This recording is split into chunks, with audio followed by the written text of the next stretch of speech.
Food. Grow as much as you can, as often as you can, and as long as you can. And when you can't grow it, buy the best that you can. What if I told you that the rusty nails Grandma buried in her garden, the raw eggs she placed beneath her tomatoes, and even the old milk she would spray on her squash were not just strange old habits? Grandma knew those things could help her garden, even if she could not explain why. She did not depend on a shelf full of gardening products. She used whatever she had, wasted almost nothing, and grew enough food to help feed her family. Now, Grandma learned by watching the soil, studying her plants, and remembering what worked from one season to the next. And today, science is helping us to understand the natural processes Grandma was putting to work all those years long ago. Now, in this video, we are uncovering 8 of Grandma's most unusual gardening secrets, including what she buried beneath her plants, why she surrounded them with heavy stones, and how something from her breakfast table helped fight disease in her garden. And some of these things are so unusual, you may wonder how Grandma ever discovered them. So let's begin with those old rusty nails. Now, Grandma saved old iron nails, especially the ones that had already begun to rust. She would place them in the soil near her plants, such as hydrangeas and blueberries. Now, Grandma may not have used the words iron chlorosis, but she knew that iron was connected to healthy green leaves. You see, plants need a small amount of iron to produce chlorophyll. Now, chlorophyll is the green material in leaves that captures sunlight and helps the plant make food. So, when a plant cannot take up enough iron, its leaves may turn yellow while the veins remain green. As an old iron nail sits in moist soil, oxygen in water slowly causes it to rust. That natural process gradually returns forms of iron to the surrounding earth. Now, how much of the iron a plant could use depends greatly on the soil, because acid loving plants generally have an easier time taking up iron when the soil has the proper acidity. That may help explain why Grandma paid attention not only to what she buried, but also where she placed those old rusty nails. Her method was slow and patient. Just like Grandma herself, she was not trying to force the plant into sudden growth. She was returning a naturally occurring mineral to the ground and allowing time, moisture, and soil conditions to do their work. Today, we have soil tests and specially prepared iron products, but Grandma had already recognized the importance connecting between iron, soil, and deep green leaves. Now, let's go to Grandma's underground egg. Before planting a tomato or pepper, Grandma sometimes will place a raw egg deep into the planting hole. Now, it may look unusual today, but Grandma understood a basic rule of nature. When organic material breaks down, its ingredients are returned to the soil. So, an egg contains more than one useful material. Its shell is made mostly of calcium carbonate. The white and yolk contain protein and small amounts of nitrogen, phosphorus, sulfur, and other nutrients. So once buried, bacteria, fungi, and other tiny soil organisms begin decomposing the egg. As they digest that organic material, its nutrients are gradually recycled into the surrounding soil. Now, this does not happen overnight. Grandma's egg worked more like a slow addition of organic matter than a fast acting fertilizer. By placing it deep into the hole, she put that material below the young plant where the roots could eventually grow toward the enriched soil.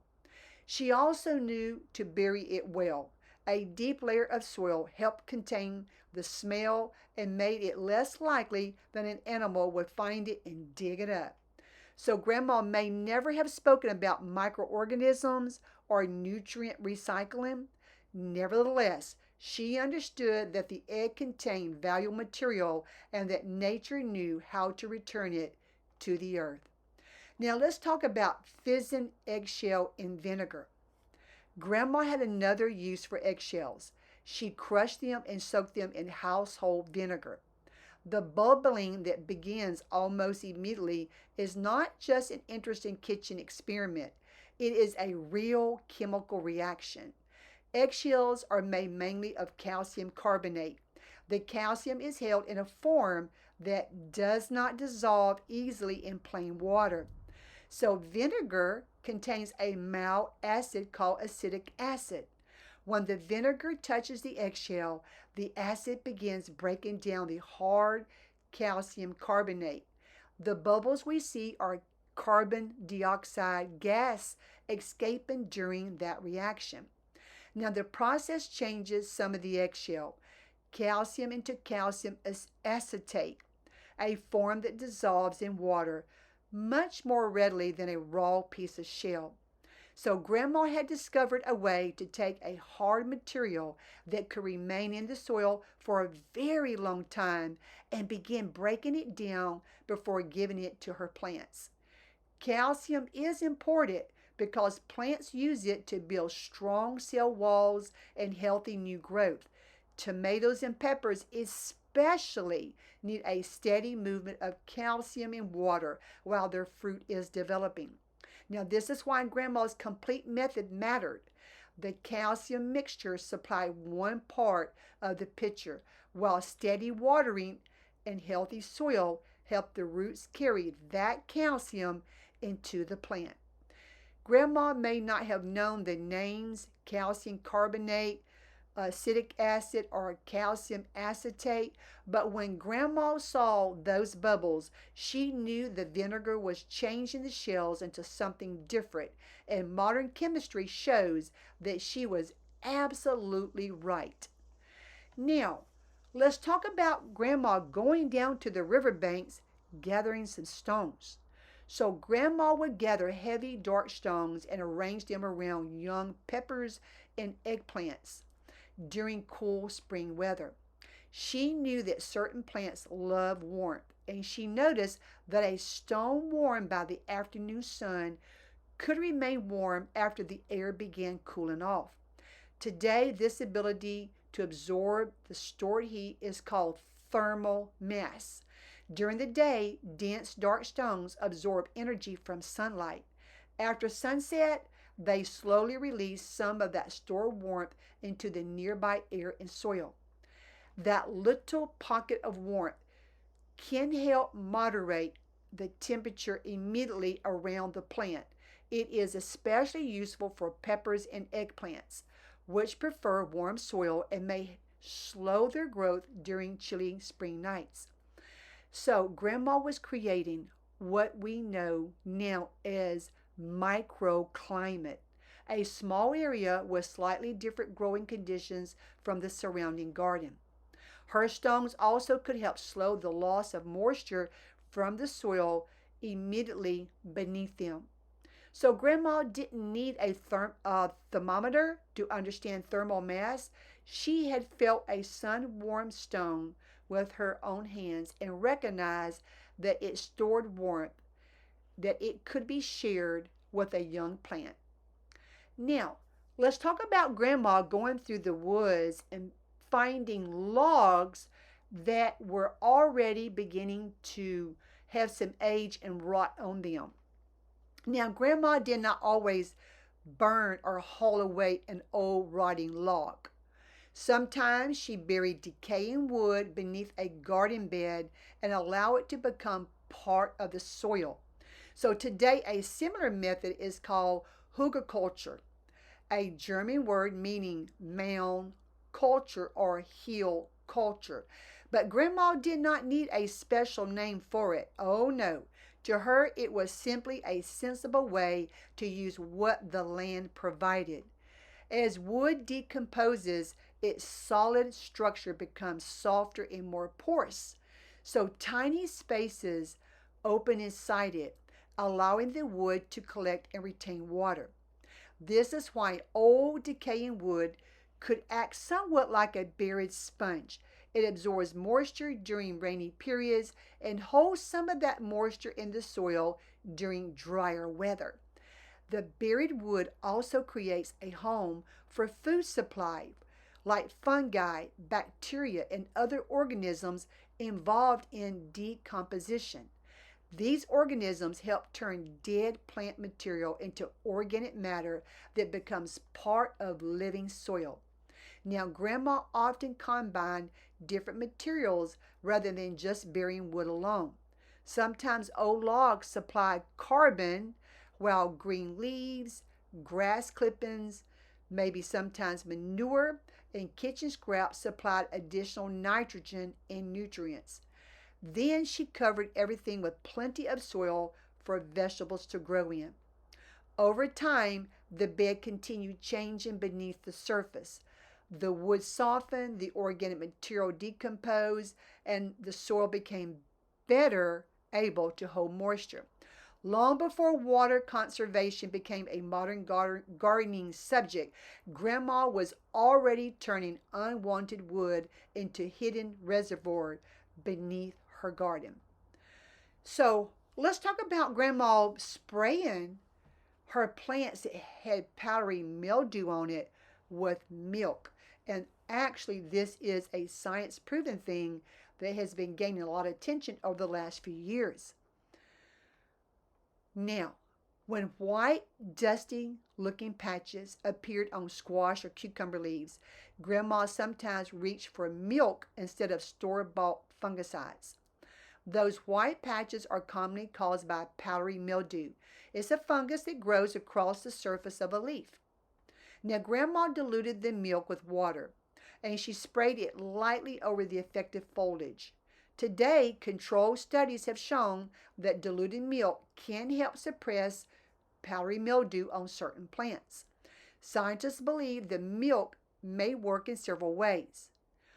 Milk contains proteins and other natural compounds that can interfere with fungal growth.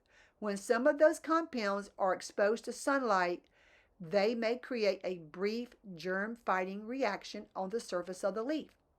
Milk also may support harmless microorganisms that compete with the mildew for space. A useful starting mixture is 1 part milk to 9 parts water. The leaves can be mixed during daylight before the hottest part of the day, with enough time for them to dry. Grandma also understood the value of beginning early. A gentle treatment is most useful when mildew first appears or before it has covered the entire plant.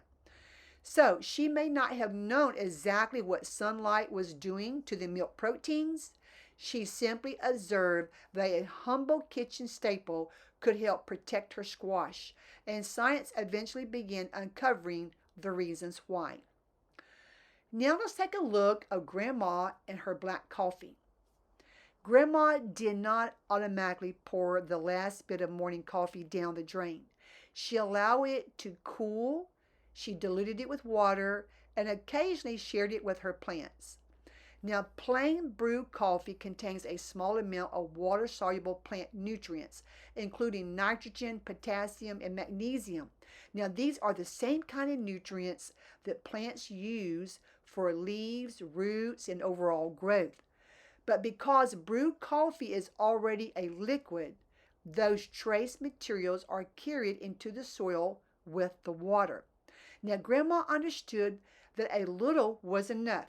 She diluted the coffee rather than repeatedly pouring it full strength around the plant.